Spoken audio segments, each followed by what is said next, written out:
Just before the Big Bang, when Reggie was making Super Mario Bros., he invented the Goomba Stomp. Since then, scholars like Sun Tzu have studied combat for thousands of years, and now we're at the point where almost every genre of video games will feature some sort of fighting. So it comes as no surprise that many of the games that attract the most viewers, players, and have the biggest budgets usually revolve around combat. But in amongst all the unfinished, money-grabbing AAA titles that are released every single year, the good stuff can often be hard to find.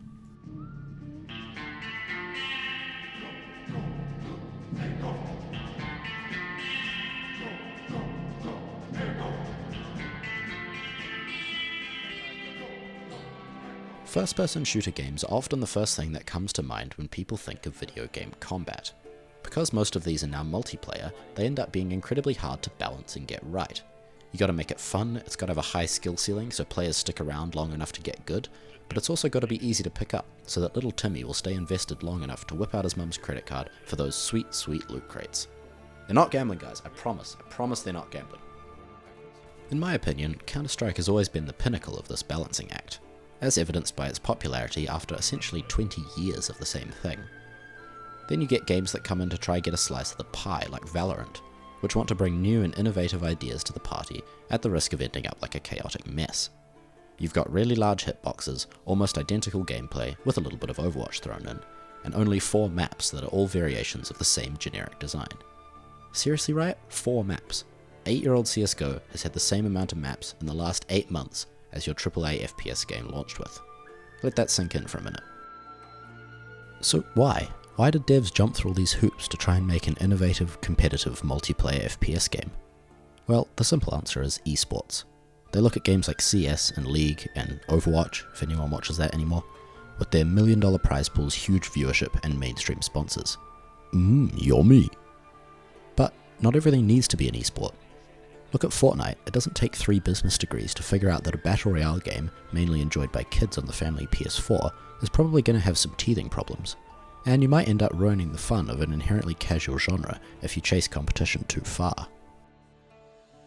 Speaking of fun, it's now time to talk about the sadists that invented turn-based combat.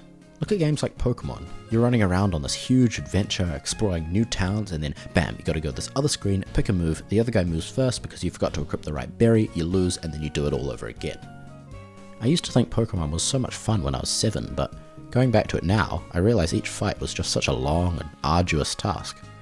Just encountering a random Pokemon, you gotta watch the screen dissolve, while the fight loads, then read the arbitrary text at the start, then you gotta actually do the fight, read the stats and the level up victory screen at the end, and then every 5 steps you gotta do the whole thing again for every single enemy in the game.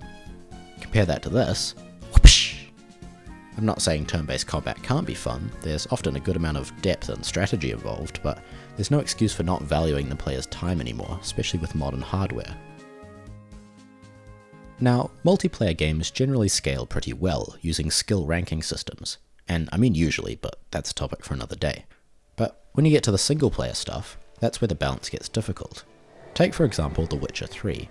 On most difficulties you can just dodge and swing and quen spam your way through almost all of the enemies, and it's only playing on Deathmarch that you really need to use a variety of weapon oils, potions, magic, and abilities in order to beat the game. The Witcher's combat has never been the most memorable on any difficulty, but by turning down the game you lose the importance of some of the most interesting mechanics, which is a real shame.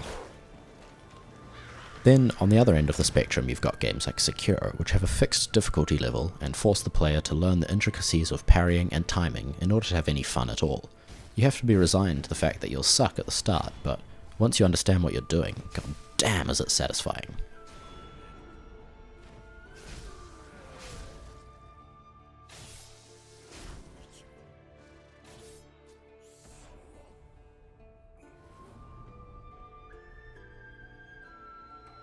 See, the depth of a combat system generally revolves around variety. You'll go into each fight knowing that different things could happen.